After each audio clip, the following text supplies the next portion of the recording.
I'm a disgruntled Eagles fan, and we're awesome. Welcome back, guys. I haven't done a video in a month or so since the draft, but this is going to be about the schedule and my predictions. Now, if you want to go and look at a more in-depth look at each individual game throughout the season and what I think of how players will perform and how the team will perform in general, week-to-week basis, I've posted everything on Instagram and then at the _disgruntled_ Eagles_fan. Just go to Instagram, follow us there. It's right underneath me. Into a more in-depth look at the schedule and a more depth view on each transaction that has happened over the past month since the draft. Please go check that out. But this is just going to be a brief overview of how I think the Eagles will perform and my predictions on how the Eagles will actually do throughout this season. So let's just go into a brief overview of how I think the Eagles are going to perform this season. The Eagles are rated in the top 5 worst schedule placements out of all of the teams in the 2010s. They had the top 5 worst scheduling in that entire decade from 2010 to 2020. But this schedule, I believe, is going to be a lot better, or is a lot better placed with the home games and away games. We have all 1 o'clock games and primetime games Monday and Thursday nights all throughout the season until December. Once December hits, every game played in the month of December is going to be 4 o'clock games. That's going to be our toughest stretch of games too, due to the opponents and just the home and away games. Now, I love our bye. Our bye is perfectly placed. It's placed right dab in the middle. We play our first 8 games, bye, then our last 8 games. It's week 9 bye. The first 8 games that we will play are the easiest stretch due to how many home games and away games we have and the strength of scheduling. Now, we play 5 out of the 8 games are home, the first 8 games, compared to only 3 out of the last 8 games are going to be home for us. So that's why the last 8, or the second half of the season, is the most difficult compared to the first half, because we have more home games than away games. The first half compared to the second half of the season. And our strength of schedule during it in the second half is a lot worse. We play 3 back-to-back away games during the season.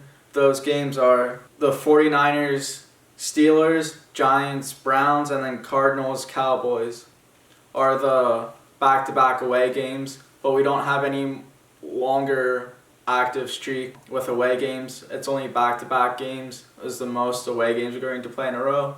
But the first half of the season we have 3 home games right in a row, and then we have the bye. And then we play Giants away.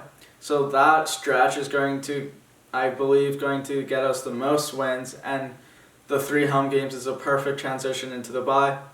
It allows the players to get healthy, cover from any nicks and dinks and injuries in general, and just allows them to rest. Now, the prime time games, we have 2 Sunday games, a Thursday night game, and a Monday night game. 4 primetime games total this season.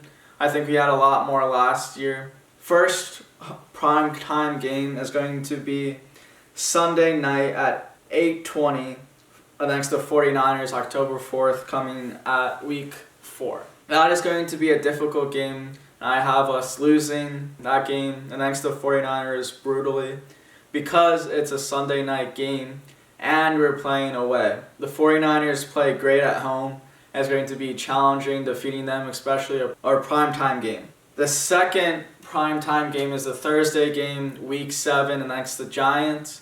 Thursday night football. I believe that we're going to easily beat the Giants, considering that it is at home. And we usually do really good against the Giants. We haven't lost to them in a few years, I think since 2016 or 2015. It's been that long since we lost to them, so I have good faith that we're going to destroy them and handle them easily. And then the next week, week 8, we play against the Cowboys at home, Sunday night game.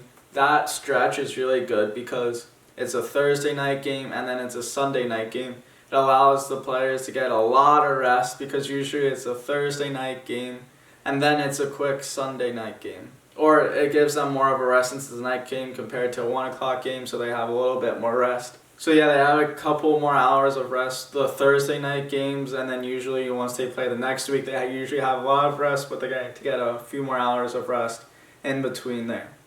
So I feel like that's going to be a nice 2 wins streaks there, especially at home, and then that's going to allow us to go into the bye. And our final primetime game is going to be Week 12, November 30th, against the Seahawks, Monday Night Football at home. I feel like we're going to lose that game because we've never beaten Pete Carroll. We're 0-6 against Pete Carroll and the Seahawks. Sunday night game against the Cowboys is November 1st, Week 8. So the Monday night game against the Seahawks, I feel like we're going to do bad, especially in prime time. We never do good against the Seahawks. We lost twice to them last year, both 17-9 losses. So I don't have confidence in beating them. Our away games are 49ers, Steelers, Giants, Browns, Cardinals, Cowboys, Redskins, Packers. And our home games are Rams, Bengals, Ravens, Giants, Cowboys, Redskins, Seahawks, Saints. So we have more challenging home games compared to away games, which I really like because you want to play the more difficult teams at your home, and I feel like the Link is one of the hardest places to play in the entire NFL. People don't want to come to the Link and play next to Eagles due to the crowd noise, the booing. I don't need to explain how detrimental playing in Lincoln Financial Field is to other opponents. So I'm glad that we're going to be playing tougher teams comparatively at home to away games. Now we still are playing decently matched teams away, like the 49ers and the Packers and the Steelers. The Packers is going to be hard because it's going to be at Lambeau, and it's hard to beat the Packers at Lambeau. That's going to be a challenging win, but I do have us winning there. So we're going to go into Lambeau and win against them again like we did last year. It's going to be a close game. Some difficult teams that we will play at home, like I said before, are the Rams, Ravens, Seahawks, and Saints are playing more difficult home teams than away teams. Like I explained earlier, it's more beneficial to us. All in all, our schedule I really like. It has a good combination of home and away games. The bye is perfectly placed. It goes back and forth between home and away, home and away, home and away. Great balance, and it gives us rest with the schedule too. We don't have to travel that far, and then once we do have to travel, it's not going to be that far, and we're at home most of the time, or a lot back to back, which will give us more rest. That's why I think we're going to do really well. We're going to do a really explosive this year. Okay, so I'm going to go game by game, and I'm going to say how we're going to do, and if we're going to win or if we're going to lose. Redskins, we're going to win against the Rams, win against the Bengals, lose against the 49ers, win against the Steelers, lose against the Ravens, win against the Giants, win against the Cowboys, win against the Giants, win against the Browns, lose against the Seahawks, or win against Green Bay, lose against Saints, win against Cardinals, lose against Cowboys, and then we're going to win at home to the Redskins. Now, that was 11-5 record. Now I go, like I said at the beginning of this video, I go more in depth into game by game on my Instagram account. Check that out because I go thoroughly game by game. I feel like we're not going to lose any more than 5 games. That's the max amount we're going to lose. I feel like that 11-5 is really conservative for the Eagles because I feel like a couple of games in there I feel like we can win. It was up in the air and I decided that we're going to lose. Like the Seahawks games and the Saints game, I feel like we have a chance to win against those two teams, but I just decided that we're going to lose against them. Hopefully not. Hopefully we go 16-0 and win the Super Bowl. But I can see us winning against the Seahawks and the Saints. I was going back and forth between that.